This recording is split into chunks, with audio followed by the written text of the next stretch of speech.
setelah sholat isya di 2 bulan Ramadan. Ketika masuk bulan Ramadan, syarat witir adalah ba'da tarawih, setelah salat tarawih. Jadi kalau ada imam mungkin dia mungkin 2 jamaahnya, jamaah tarawih 8 dengan jamaah tarawih 20. Jadi ketika jamaahnya tarawih 8, minta jamaahnya yang tarawih 8. Oh imam, kasih imam tarawih anu yang witir ke. Imam kok. Imam witir imamnya. Yang 20 jamaahnya minum. Nah, taruh witir. Setelah witir, pulang yang 8. Lanjut imam yang tarawih. Ya dah sami itu, sudah ku witir. Karena ba'da tarawih, witir itu setelah tarawih. Ya, di bulan Ramadan, kalau di luar pada isya. Ya, jadi ganti imam, ganti imam. Makanya kalau di masjid ada di masjid, ada kalau di sini ada imam, ada begitu. Tapi bukan dia imam. Kalau karena ada di masjid sini, di sini kampung ada. Ya, itu tarawih ada jamaahnya tarawih 8. Ya. Baru mengatakan po imam, yang tarawih 20 istirahat dulu ya. Tapi penceramah 20 atau 8? Oh 20, oh ya, mari minum kopi dulu. Yang tarawih 8 silakan itu. Kita minum kopi dulu. Yang nyari tarawih 20 jamaahnya minum kopi. Ada situ jumbo, minum kopi makan rumah. Yang tarawih 8 di situ ya. Jadi bukan imannya lah ikut ya. Yang tarawih 8 imannya ikut ya. Setelah tarawih 8 selesai, witirnya selesai, lanjut tarawih 20, yang tarawih 28 minum kopi. Gantian nih. Gantian. Setelah itu pulang mereka. Jadi bukan dia imam. Karena kalau imam dia tak boleh juga. Baru jangan juga mengatakan witirnya 3. Jadi taruh lagi. Nanti setelah taruh lanjut lagi witirnya tambah lagi. Walaupun witir 11. Oh, tidak bisa. Karena kamu melangkai karena masih ada tarawih. Karena tarawih itu witir itu setelah tarawih. Ya, karena memang itu syaratnya witir ya. Sama dengan tahajud. Nggak boleh kita tahajud kalau belum pergi tidur. Jadi tahajud itu 5 menit saja tidur. Bisa kita tahajud walaupun sudah isya. Sudah isya tidur kok. Tidur 5 menit. Tidur tengah balik ya salat tahajud kok. Selesai. Jangan kau bangun-bangun lagi. Itu syaratnya tidur. Karena kalau tidak tidur bukan salat tahajud namanya. Salat malam biasa. Salat malam-malam saja. Ya. Ya. Oke, apa lagi satu? Ya. Sedekah. Ya, sedekah. Jadi katakanlah macam setiap hari dalam masjid, apapun yang menurut macam itu berarti ada hutang. Celeng ada hutang. Ya, apa hukumnya? Sedekah kepada orang lain ada hutangnya. Ya. Satu kalimat ya. Oke, mat celeng ki masuk masjid. Ada hutang. Sedekah sunnah membayar hutang wa? Oke, ini selesai. Kemudian ya. Ya, mungkin lain ada khusus kusiapkan untuk hutangku nanti. Kalau ini yang 1.000 2.000 ya celenlah di masjid. Yang penting ku bayari dengan syarat belum mendapatkan tempo. Oke, boleh begitu. Selanjutnya, kalau bisa, sebaik-baik sedekah adalah membayar hutang. Jadi bersedekahlah dengan cara bayar hutang kepada orang yang dimana kau ambil hutang di sana. Walaupun 1.000 jangan malu. Hutangmu 50.000 tewamu, tapi 1.000 jadi berarti hutangku 49 mas. Kurang itu daripada 50 ini kurang minta ini. Tidak cukup 100.000 orang, tidak cukup 100.000 uang kalau kurang 1.000. Ini kurang minta ini hutangku. Ayo, kamu saya bilang pi, catat tua. Jadi ada lagi kamu beli kau Indomie, Suzuki 1.500, kan 3,5 satu. Tapi takku 1.500. Berapa pi? 40. 47 setengah. Oh iya, oke. Jadi gitu. Jadi sedekah yang apa itu adalah membayar hutang sebenarnya. Oke. Selanjutnya, ya mungkin karena tidak ada dipegang uang langsung banyak, Ya, ada di uang 1.000 yang kecil sedekah, tapi dengan niat, ya Allah saya bersedekah, mudah-mudahan ada rezekiku ya Allah bisa bayar utangku. Sedekah. Nah gitu, bisa juga begitu ya. Untuk Allah niatkan, ya Allah nek sedekah ini mudah-mudahan ada rezeki pada datang banyak, utangku ada. Belum tipu bayar kita kue. Masih ada utangku kita bersedekah biji lebab, belum tipu bayar. Nah, itu bagusnya ada yang guru atasnya nantinya mengguru itu bajunya luar biasa ya, bajunya ya, menjual baju songkok kalau mau santri silakan pilih. Bagusnya apa? Tidak langsung dibayar, ada tuan tak kapan ada uang bayar, itu bagusnya. Bisa diambil baju banyak ada dijual di pondok ya, itu di pondok dijual ya, pondok dijual bagi santri, orang lain pun apalagi santri boleh mengambil, jangan dulu dibayar, nanti ada uang tak bayar, kapan ada uang. Nah itu bagusnya, ambil misalnya perempuan kalau ambil jadi cipo sekarang, nanti setelah lebaran kembali dibayar, boleh. Tapi nak catat nama tak. Oh kita nak, iya, dimana kamu minta? Oh, kembali ke nanti, iya kembali ambil, pas lebaran mau diambil. 2 set 3 saya datang. Nanti bayar setelah lebaran. Itu bagus. Kalau ada satu silakan ke sana. Ya, kalau misalnya ada niat kembali bulan setelah Ramadan, ambil saja songkok bagi sarung, sarungnya bagus. Bajunya itu baju muslim, baju gamis, luar biasa. Silakan ambil.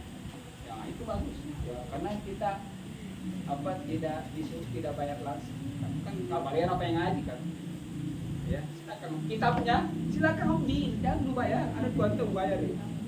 Nah saya biasa begitu, mengambil kitab 2 jilid, 3 jilid, ada puluh bayar, ada puluh bayar.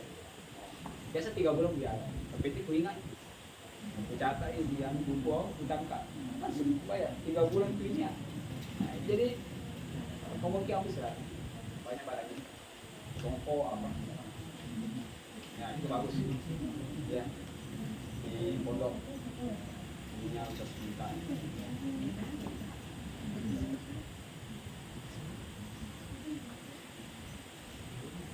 Oke, masih ada?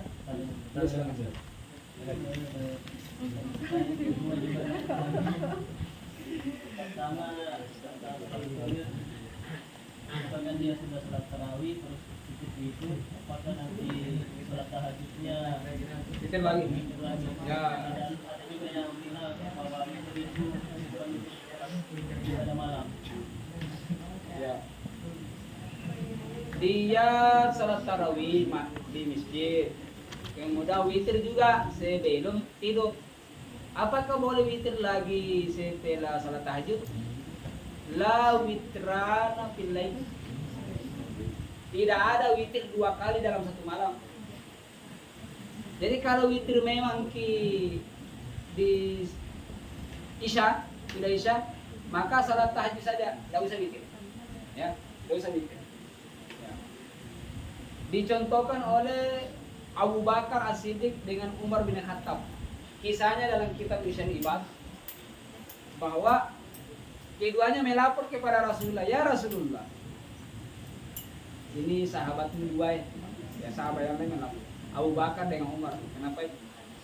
Abu Bakar salat witir sudah tahajud, sedangkan Umar salat witir memang bisa belum tidur, malah diambil dari Rasulullah. Nah, contohkan pada 2 sahabat ini, Abu Bakar dan Umar. Nah, contohkan itu para apa jawaban Rasul? Abu Bakar melaksanakan witir setelah tahajud karena Abu Bakar bisa menguasai tidurnya. Kalau bilang nih bangun dia. Jadi dia tetap salat witir setelah tahajud.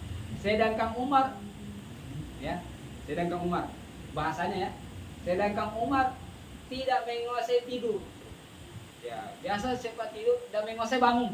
Dia khawatir dia tidak bisa menguasai bangunnya ketika subuh hari, ketika dia salat tahajud. Maka dia witir memang sebelum tidur. Jadi bagaimana Rasulullah? Boleh dua-duanya. Kalau ada orang mampu bahwa dia bisa bangun nanti tahajud kemudian witir, ambillah witirmu setelah tahajud. Kalau kita khawatir tidak sanggup untuk witir atau malam salat tahajud, ambillah witirmu di malam hari setelah Isya. Kenapa? Jangan sampai pahalanya dua hilang. Kalau mengambil memang witir tak malam hari, karena bilang susah kayaknya bangun, sering kayak ini tidur lagi susah kak bangun subuh ya, tahajud ya.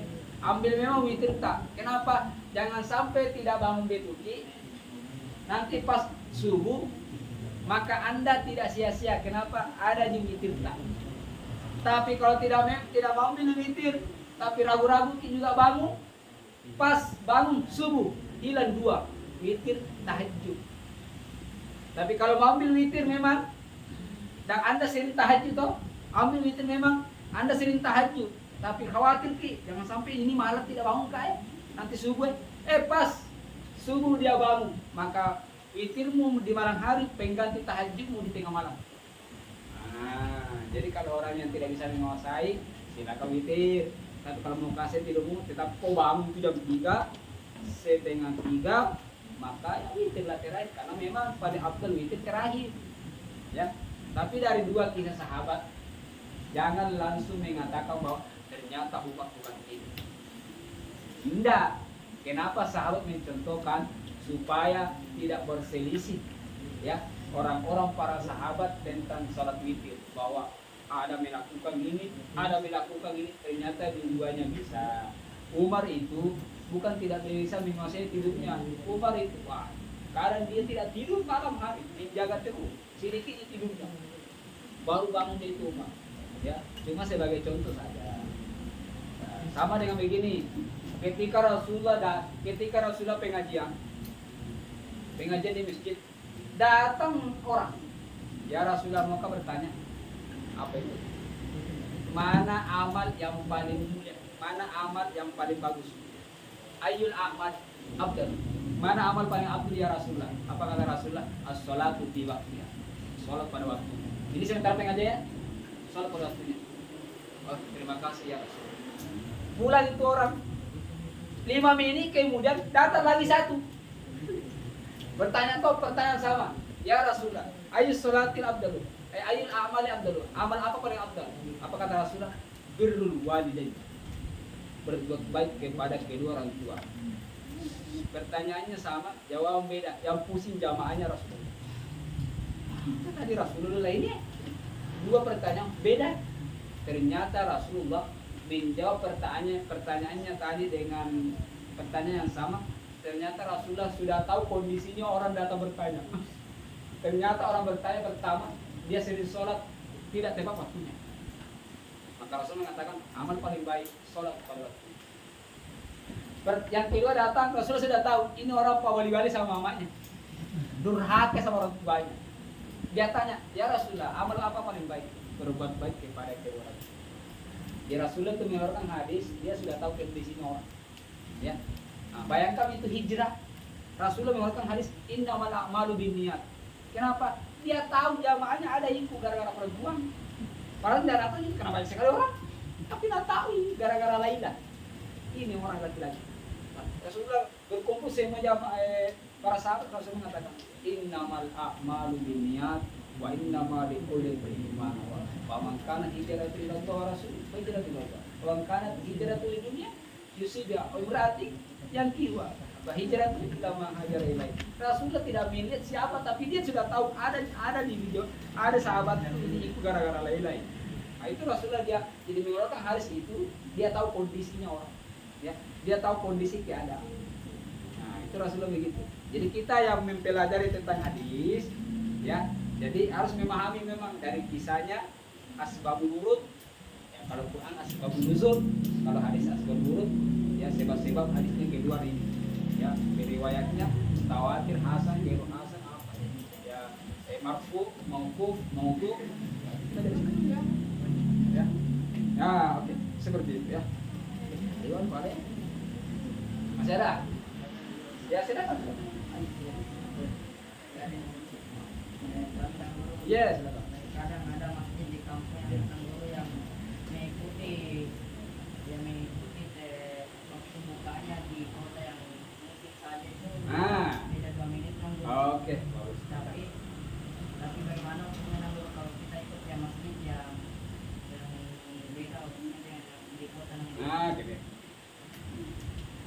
di radio masing-masing, ya pasti bunyi. Apa itu? Bunyinya dalam radio lain kalau menjelang buka puasa. Asyhadu an la ilaha illallah. Ingat, yang sering dalam radio, yang sering dulu dalam radio Makassar, RRI Makassar, ya itu sering ya, radio Makassar, ya Makassar daerah timur, Polman WIT daerah barat. Masa WIT ikut WIT? Nah, salam itu. Ketika radio Makassar, kan biasa tuh rata-rata orang mau buka puasa radio nggak putar atau mendengar di masjid yang mau putar radio baru mengatakan tiba-tiba saatnya berbuka puasa. Marilah kita semua mengucapkan, membaca doa buka puasa. Allahumma lakasumtu wa bika amantu. Daerah Polman mendengar radio Makassar. Ya. Mari kita berbuka puasa. Allahu Akbar, Allahu Akbar, daerah Makassar. Makassar dan sekitarnya. Maka daerah Polman batal. Kenapa Makassar sekitarnya? Makassar daerah timur, Polman daerah barat. Apa? 2 menit bedanya Makassar dengan Polman. 2 menit. Polman nanti buka puasa, kalau azannya Makassar mengatakan hayya 'alal falah, baru kita makan. Ya itu 2 menit antara Allah dengan hayya 'alal falah. Allah Akbar hayya 'alal falah. Nah itu ya. Jadi jangan memakai buka puasa ukuran radio Makassar apabila orang Polman. Ya. Kalau orang Penrang, orang Parepare mungkin bedanya hanya 1 menit atau mungkin beberapa detik, ya. Nah itu hati-hati juga Makassar. Kalau Maros sama ji Maros. Makassar sama Maros. Bangke beda detiknya dia, mungkin 5 detik saja, 10 detik. Itu bisa ditahu kurang begitu ya. Nah, kalau Polman, contoh lagi Agono, daerah Sulawesi Barat. Ada radionya Mamuju itu, ya. Nah, saatnya berbuka puasa. Ya, buka puasa loh, karena radionya Mamuju. Ya, karena ada sekarang bunyi radionya juga menjelang buka puasa. Ya, jadi jangan pakai Makassar ya. Banyak tuh sekarang orang tuh begitu pakai radio Makassar berbuka di rumahnya, padahal dia orang Penrang. Orang Mamuju pakai radio Makassar. Allah. Mamuju dengan beda beberapa detik saja. Ya, jadi hati-hati dibuka ya. Kalau bisa ada itu lembaran yang dibagikan setiap kecamatan di kampung kita masing-masing ada. Siapa lagi ada, ya. Siapa lagi itu KUA kantor agama rusak mengeluarkan surat mengeluarkan lembaran buka puasa mulai 1 Ramadan sampai terakhir. Kemudian dibagi-bagikan ke masjid. Jadi ke masjid tinggal kita tentukan janta. Jadi ada petugas itu menyatukan jam seluruh masjid setiap kecamatan. Nah, jadi dia bawa jam tangan, ya, nah lihat jadwal, ya, ini jam, nah perbaiki jamnya masjid, oke kayak sama, baru pergi lagi ke masjid lain, tapi ya kayak sama jam tak, ini jam sudah diatur nih. Jadi kalau buka puasa bersama mesti asam, nah enak sekali. Yang masalah adalah masjid dekat rumah tak diulangi asam mesti sebelah sana. Baru masalah di sini. Mana diikuti dekat rumah tak belum ke asam. Lapor mikir di sana asamnya. Mana diikuti ini? Ah, ya. Dilihat nih yang mana paling cepat, yang mana paling lambat asalnya. Jam itu berarti salah jam ini. Yang mana itu salah jam? Apakah di sana cepat jamnya atau di sini yang lambat? Nah, dilihat nih diukur di situ. Baru kau setelah kau ukur, belum boleh kau ikuti ya. Ternyata mesti dipakai sampai ke masuk ke rumah ini pengurusnya ini dan ngeliat jamnya betul di sana. Ukur di sana. Kau puasa, bukan apa kalau asam di sana. Ikuti di sana. Nah, telepon di sana tengok itu mah asam kau cepat. Kau asam tahu ya? Asam kau pergi makannya. Ya. Ya masalah juga kalau misalnya toh kan kalau di sini dia ya bukan asal jadi patokan. Jadi kita ini seluruh bonde ya, seluruh bonde ini Sampalagan lah, mayoritas Sampalagan itu dia tidak pernah buka puasa menggunakan radio. Dia berukurannya di masjid. Kalau azan di masjid buka puasa itu. Persoalannya juga yang azan di masjid makan dulu. Hai. Kumpul bedo, udah pakai mic. Dan dengar, bunyi itu ini di sini, data juga. Ah, masa nggak asap ini? Tukang asam. Pukul sekenyong. Kan apa? Ada temannya satu kalau asam kak makan juga. Nah, habis ini makan memang pasar. Nggak azang, tunggu orang di rumah. Apa ini asam? Maka azang itu cuma minum air asam pokok. Nah gitu dia, karena kamu suaramu jadi patokan orang berbuka di rumah. Nah, itu rata-rata di masjid di sini dia. Tukang asam jadi patokan, bukan radio. Ya bukan radio. Dan kalau di masjid ini kan ada dia anunya orang yang tahu tentang ilmu falak. Jadi atau memang dia baru buka ini sekarang. Atau dia karena pernah pergi latihan ilmu falak. Ya, ada dari sini jamaah per bulan Ramadan. Nah, kita ilmu falak. Pernah latihan di Makassar. Ya. Oke, seperti itu ya. Dalam ini. Oh iya. Tengoknya. Insya Allah kita lanjutkan ya. Malam-malam. Jadi besok malam jangan lupa baca surah Yasin ya. 3 kali ya. Baca surah Yasin. Ya niatkan panjang umur supaya istiqomah beribadah. Nah, kedua niatkan lagi supaya keluar rezeki, bertambah ilmu. Kemudian baca Yasin ketiga niatkan ya, supaya akhir-akhir ayatnya husnul Fatimah. Itu doakan ini siapa di malam bulan purnama juga di malam Ramadan dikasih ya.